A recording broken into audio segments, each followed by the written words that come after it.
नमस्कार बच्चों, मैं आपकी हिंदी अध्यापिका ज्योत्सना सिंह एक बार फिर से इस नए पाठ के साथ जो वर्ण विचार है आप सभी का स्वागत करते हैं।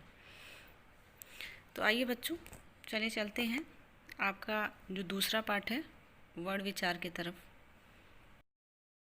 तो बच्चों चलिए शुरू करते हैं हम वर्ण विचार। तो वर्ण विचार किसे कहते हैं? आप देखिए, वर्ण भाषा की वह छोटी इकाई है जिसके टुकड़े नहीं किए जा सकते।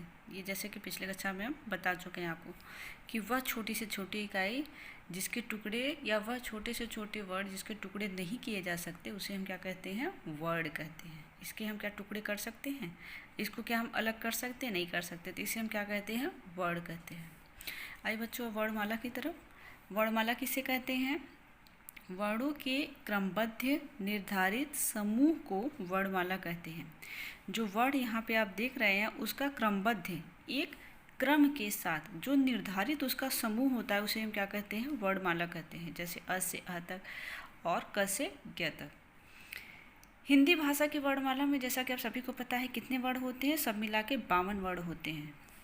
अ से लेके यहाँ तक और क से लेके ज्ञ तक, फिर अंत उच्छिप्त जो व्यंजन होता है उसको मिला के हमारे जो वर्ण होते हैं वो 52 होते हैं। अब आइए बच्चों, वर्ण के भेद। जैसा कि आप सभी जानते हैं वर्ण के कितने भेद होते हैं? वर्ण के 2 भेद होते हैं, स्वर और व्यंजन। स्वर वर्ण के कितने भेद होते हैं? ह्रस्व, दीर्घ, प्लुत। और व्यंजन के कितने भेद होते हैं? स्पर्श, अंतस्थ, ऊष्म। तो सबसे पहले हम इनके उपभेदों के बारे में जानने से पहले हम क्या जानेंगे? स्वर किसे कहते हैं, जैसा कि हम पिछली कक्षा में आपको बता चुके हैं। यहाँ पे आप देखिए, स्वर किसे कहते हैं? वे वर्ण जिनके उच्चारण में किसी अन्य वर्ण की सहायता नहीं लेनी पड़ती उसे स्वर कहते हैं। जिस वर्ण को बोलने में हमें और किसी भी वर्ण की सहायता नहीं लेनी पड़ती उसे हम स्वर वर्ण कहते हैं। हिंदी वर्णमाला में स्वरों की संख्या कितनी है? आप सभी को पता है, स्वरों की संख्या 11 है। अब आइए बच्चों स्वर के भेद की तरफ। स्वर के कितने भेद होते हैं? स्वर के जैसे कि अभी मैंने पीछे आपको बताया कि ह्रस्व स्वर, दीर्घ स्वर और प्लुत स्वर। तो यहाँ पे ह्रस्व स्वर किसे कहते हैं? आइए यहाँ पे हम आपको बताते हैं। जिन स्वरों के उच्चारण में बहुत कम समय लगता हो उसे हम क्या बोलते हैं? ह्रस्व स्वर बोलते हैं। जैसे जिस उच्चारण को बोलते समय हमें, जिस वर्ण को बोलते समय बहुत ही कम समय लगता है उसे हम ह्रस्व स्वर कहते हैं। दीर्घ स्वर। दीर्घ स्वर किसे कहते हैं? जिन वर्णों के उच्चारण करने में ह्रस्व की तुलना में दुगुना समय लगता हो, अर्थात ह्रस्व की तुलना में जब दुगुना समय लगता हो तो वह दीर्घ स्वर कहलाता है।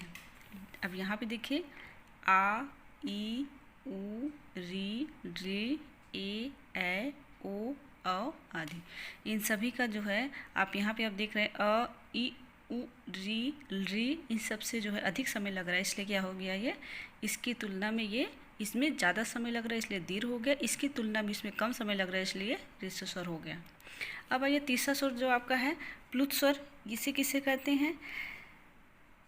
इस स्वर के उच्चारण में ह्रस्व स्वर से 3 गुना समय लगता हो, अर्थात रस और दीर्घ स्वर से जब अधिक समय किसी स्वर में लगता हो तो उसको हम प्लुत स्वर बोलते हैं। जैसे अब यहाँ पे देखिए, इसके लिए आगे 3 का अंक लिख देते हैं। आप इस तरह से देखिए, जैसे ओम, राम। तो इसका उच्चारण हम बहुत कम करते हैं, लेकिन इसका भी जो है यह भी एक स्वर के भेद हैं। तो बच्चों समझ में आया स्वर। अब आइए व्यंजन। व्यंजन किसे कहते हैं? आप देख लीजिए यहाँ पे।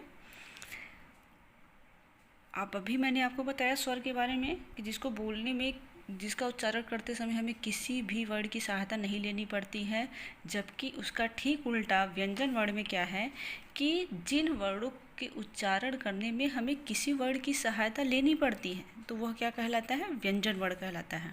अब यहाँ पे देखिए, जिन वर्णों के उच्चारण में स्वर वर्ण की सहायता लेनी पड़ती है उसे व्यंजन वर्ण कहते हैं। मतलब यह स्वतंत्र रूप से इसका प्रयोग नहीं कर सकते, इसका प्रयोग करने के लिए हमें स्वर वर्ण की सहायता लेनी पड़ती है, इसलिए ये व्यंजन वर्ण कहलाता है।